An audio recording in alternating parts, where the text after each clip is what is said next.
अगर तुम हिंदू होकर हिंदू का विरोध करते हो तो अपना डीएनए टेस्ट करा लो। ये सलाह बाबा बागेश्वर ने समाजवादी पार्टी के मुखिया अखिलेश यादव को दी है।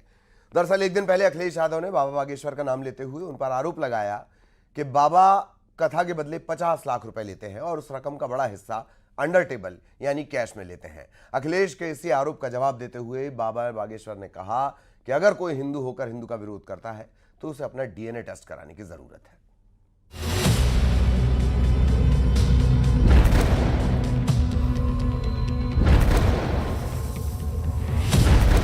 जातिवाद की लड़ाई अब डीएनए टेस्ट पर आई। धीरेंद्र शास्त्री की यादव कथा।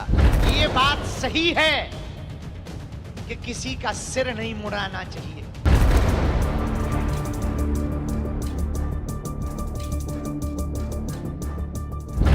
कथावाचक चोटी कांड में नया ट्विस्ट। अंडर टेबल लेगा वो बाबा पैसे, आप पता करवा लीजिए। अंडर टेबल नहीं लेते हैं वो धीरेन्द्र शास्त्री क्या? कथावाच ने भी पता कितनी कीमत होगी उनकी, फ्री थोड़े नहीं।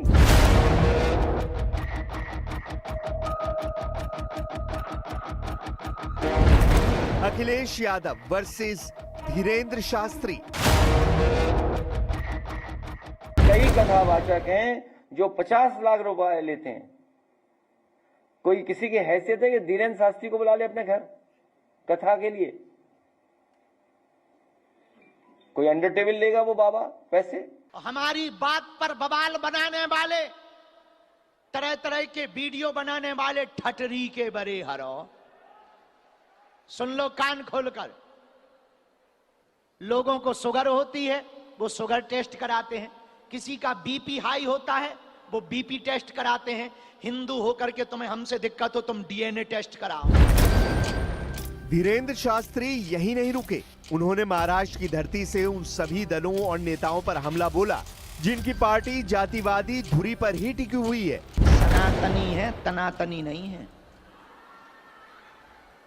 तनातनी का मतलब जो आपस में विरोध करे, जातियों में, भेदभाव में, भाषावाद में, क्षेत्रवाद में, प्रदेशवाद में, वो है तनातनी। बाबा बागेश्वर ने जातियों के बीच भेदभाव की आग भड़काकर राजनीतिक रोटियां सेकने वाले नेताओं को बड़ा संदेश दिया।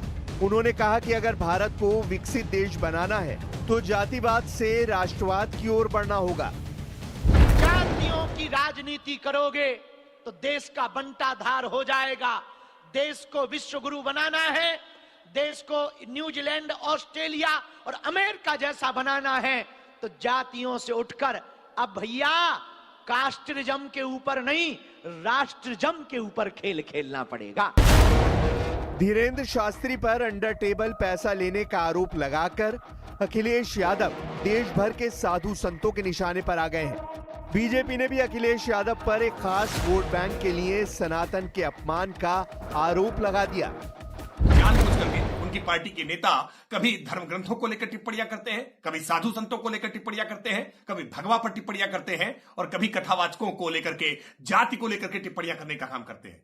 अखिलेश यादव जी, आपकी ये कोशिश समाज को बांटने वाली है, विभाजनकारी है। इस कोशिश से समाज को केवल नुकसान पहुंचता है और आपको भी कोई फायदा नहीं मिलने वाला। इसलिए धर्म पर, सनातन पर, समाज पर इस तरह की टिप्पणियां करना बंद करिए। विनाश काले विपरीत बुद्धि, जाको प्रभु दारिद्र दुख देहि, ताकि मति पहले हर लेहि। तो भगवान शायद इनके विनाश का समय आ गया है और भगवान इनकी मति को हर लिए, इसीलिए ऐसे अनर्गल प्रलाप ये बयानबाजी कर रहे हैं और यह ब्राह्मणों के प्रति द्वेष अच्छी बात नहीं है। राष्ट्र के अंदर संत और विद्वान नहीं होते तो आप जैसे नवाजी लाल की जो पार्टियां, जो सनातन के लोग, जो हिंदू सनातन के लोग जिस तरह से आपको वोट और मतदार का प्रयोग करते हैं, ये ढूंढने से भी पार्टियां आपकी नहीं मिलती। और आप जिन विधर्मियों को बढ़ाने का कुछ चक्कर कर रहे हैं, एक दिन कहीं ऐसा ना हो कि आप बिल्कुल गधे की सींग की तरह लापता हो जाए। आपकी पार्टी ने राम भक्तों पर गोलियां चलाई, तब भी आप मौन रहे।